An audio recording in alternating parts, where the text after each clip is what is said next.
अस्सलाम वालेकुम वीवर्स, कैसे हैं आप सब। आज हम बना रहे हैं बहुत ही मज़ेदार सी चटपटा सी चना दाल। बहुत ही ज़बरदस्त सी इसकी आसान सी रेसिपी है, आपके साथ जल्दी से शेयर करते हैं। आइए इसे बनाना स्टार्ट करते हैं। बिस्मिल्लाहिर्रहमानिर्रहीम। इसके लिए सबसे पहले हमने अपनी कढ़ाई में आधा कप ऑयल डाला है और उसके बाद इसमें जिंजर गार्लिक का पेस्ट शामिल किया है 1 टेबल स्पून। इसे हम थोड़ा सा फ्राई कर लेंगे।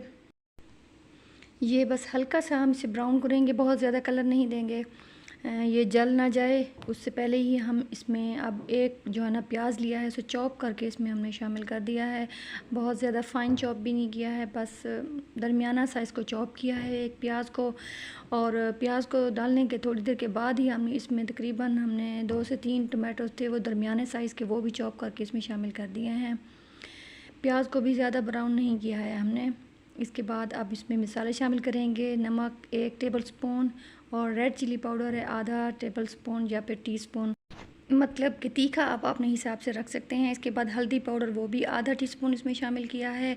और थोड़े से साबुत गरम मसाले हैं, वो थोड़े से इसमें शामिल किए हैं। और इसके बाद 1 चम्मच हमने इसमें शामिल किया है जो खुश्क धनिया है, वो ऐसे क्रश करके इसमें शामिल किया है। बहुत ज़्यादा इसको मतलब पाउडर नहीं है, उसका क्रश किया हुआ है खुश्क धनिया। अब इन सारे मसालों को अच्छी तरह से हम भून लेंगे, तब तक हमारे जो टमाटर हैं वो भी अच्छी तरह से गल जाएंगे।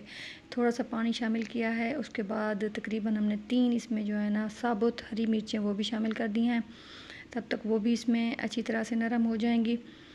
हमारा जो टमाटर हैं वो गल रहे हैं। अभी हमने इसे ढक्कन लगा के रख दिया है। थोड़ी देर के बाद इसको दोबारा चेक करेंगे। हमारी जो ग्रेवी है वो अच्छी सी तैयार हो रही है। इसके मसाले जो हैं वो अच्छी तरीके से इसमें भून चुके हैं। अब इसमें हमने दाल चना शामिल कर दिया है। 1 कप बॉयल की हुई दाल चना है, वो हमने इसमें डाल दिया है। थोड़ा सा अब इस दाल को भी हम मसालों के साथ भूनेंगे। हमारी दाल जो है ना वो बॉयल की हुई है पहले से। इसे अच्छी तरह से इसमें हमने मसालों के साथ भूना है। उसके बाद इसमें थोड़ा सा पानी शामिल कर दिया है हमने मज़ीद इसके सॉफ्टनेस के लिए, ताकि जो मसाले वग़ैरह हैं और ग्रेवी है जो वो इस दाल के साथ मुकम्मल तौर पर यकजान हो जाए। इसके लिए थोड़ी देर के लिए ढक्कन भी लगा कर रख दिया था। पानी इसका जो है जो हमने इसमें डाला था वो बहुत ज़्यादा पानी हमने इसमें शामिल नहीं किया था, तो इसलिए वो पानी जो है वो खुश्क हो चुका है थोड़ी देर के बाद ही। तो हमारी ये जो चना दाल है वो बिल्कुल तैयार हो चुकी है। बहुत ही आसान सी रेसिपी सी, बहुत ही मज़ेदार सी चटपटा सी चना दाल तैयार है हमारी। तो इस तरह से इसे सर्व कर लिया है हमने। और एक अलग से पैन में ऑयल के साथ जो ना वो ज़ीरे को थोड़ा सा हमने तड़का लगाया था, वो तड़का इसमें हमने शामिल कर दिया है। बहुत अच्छा लगता है, इसके ऊपर से इसकी खुशबू भी बहुत अच्छी हो जाएगी इसके साथ। और ये हमने इसे गार्निश कर लिया है लीमू के साथ, और अदरक है और सब्ज़ धनिया है थोड़ा सा। इस तरीके से आप भी बनाइए, आपकी बहुत अच्छी बनेगी रेसिपी।